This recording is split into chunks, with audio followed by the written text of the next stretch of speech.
السلام عليكم، كي دايرين؟ كنتمنى كاملين تكونوا بخير وعلى خير. اليوم الفيديو غادي يكون على اغرب الحفلات في العالم. مهرجان قذف الطماطم لا توماتينا في اسبانيا كيتقام في مدينه بونيول في اخر اربعاء في شهر غشت. الناس كيجيبوا اطنان ديال الطماطم ناضجه وكيرميها على بعضياتهم. جو فضوي ومرح. يتبعوا مهرجان قوانين صارمه للحفاظ على السلامه، وكل كيدخل بمرح وسعاده. الحفله كتدوم لساعه وموراها كينظفوا الشارع بالماء.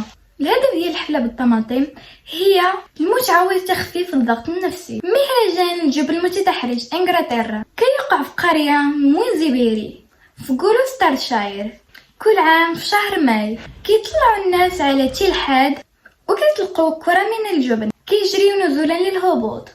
اول واحد يربح الكره كيعتبر هو الفائز. الحفله فيها ضحك ومخاطر وحماس عالي والجو عائلي. مهرجان طين في كوريا الجنوبية في مدينة الساحلية بانيونغ كيبدا المهرجان في كل صيف. الناس كيتغطاو بطبقة سميكة من الطين الغني بالمعادن من مسابقات وألعاب طينية وحمامات طينية. الطين معروف بفوائد كثيرة للبشرة والصحة. مهرجان متنفس المرح والعلاج للبشرة. رأس السنة في تايلاند صلغوا كوران كيحتفلوا فيه في منتصف ديال شهر ابريل، وهو رأس السنة التقليدي لتايلاند. الناس كيرشوا الماء على بعضهم البعض في الشوارع كطقس للتطهير والتجديد. اجواء فيها مرح كبير، موسيقى وبزاف ديال النشاطات. امريكا برونغمان مهرجان فني وثقافي كيدوم حوالي اسبوعين في الصحراء بلاك روك بنيفادا. الناس كيجيبوا معهم نصب ومنحوتات ضخمة مقامة من الخشب يشاركوا في النهاية ديال المهرجان.